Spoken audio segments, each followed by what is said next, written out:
राज्यसभा के deputy chairman और JDU के वरिष्ठ नेता हरिवंश नारायण सिंह का कार्यकाल 9 अप्रैल को समाप्त हो रहा है। उनका जन्म यूपी के बलिया में हुआ।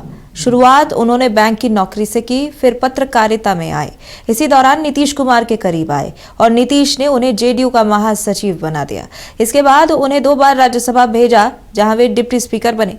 2022 में नीतीश एनडीए से अलग होकर महागठबंधन के साथ आ गए, लेकिन हरिवंश ने संवैधानिक पद पर होने का हवाला देकर इस्तीफा देने से इनकार कर दिया।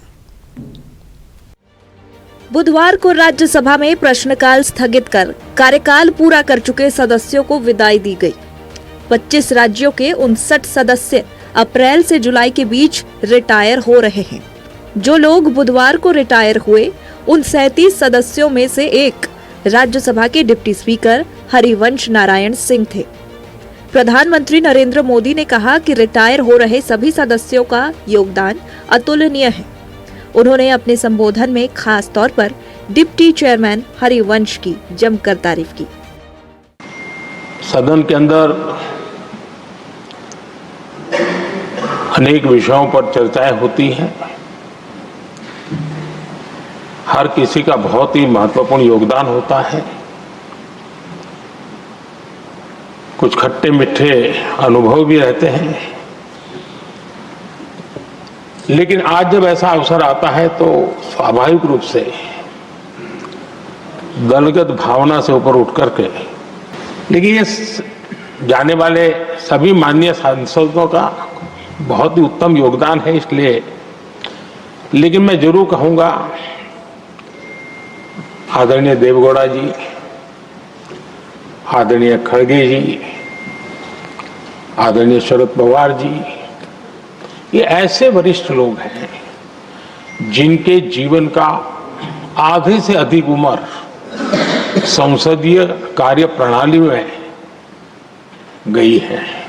इन्हें समाज में से जो जिम्मेवारी मिली है उसके प्रति पूरी तरह समर्पित रहना, ये इन सब वरिष्ठ लोगों से हम जैसे सबको सीखने जैसा है और मैं उनके योगदान की भूरी भूरी सराहना करूंगा, क्योंकि इतना लंबा कार्यकाल छोटा नहीं होता, बहुत महत्वपूर्ण। हरिवंश ने सदन को बताया कि जयप्रकाश नारायण और चंद्रशेखर उनके प्रेरणा स्रोत थे।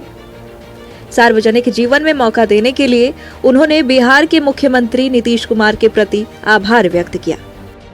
का अवसर दिया, आभार। आदरणीय प्रधानमंत्री जी और आदरणीय सभापति जी, आपने मेरे प्रति जो सकारात्मक प्रेरक शब्द कहे वो मेरी स्मृति के स्थायी अंग होंगे। आदरणीय खड़गे जी ने जो उद्गार प्रोत्साहन मेरे लिए कहा वो भी मेरे जीवन का अंग होगा। मैं सबसे पहले जो आज माननीय सदस्य रिटायर हो रहे हैं, जिनमें मैं भी हूं, जो आपने और आदरणीय प्रधानमंत्री जी ने भावनाएं उनके प्रति शुभकामनाएं व्यक्त की, उनसे खुद को जोड़ता हूं।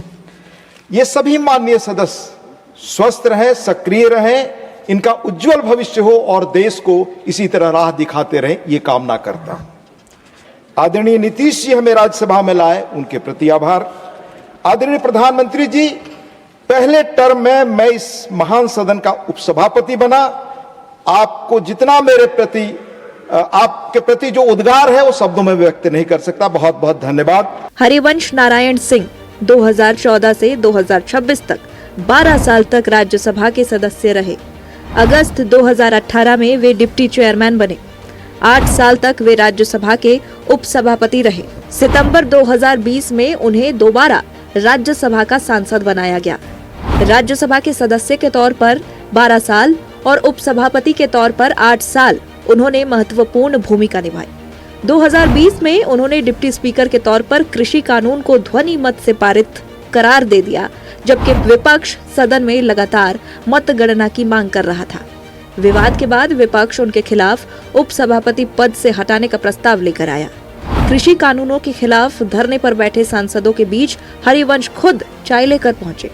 विपक्ष ने उन पर सरकार के पक्ष में ज्यादा झुकाव रखने और विपक्ष को पर्याप्त समय न देने का आरोप लगाया। हालांकि हरिवंश ने इन आरोपों को बार बार खारिज किया और खुद को निष्पक्ष बताया। नक्षत्र न्यूज के लिए राजेश कुमार की रिपोर्ट।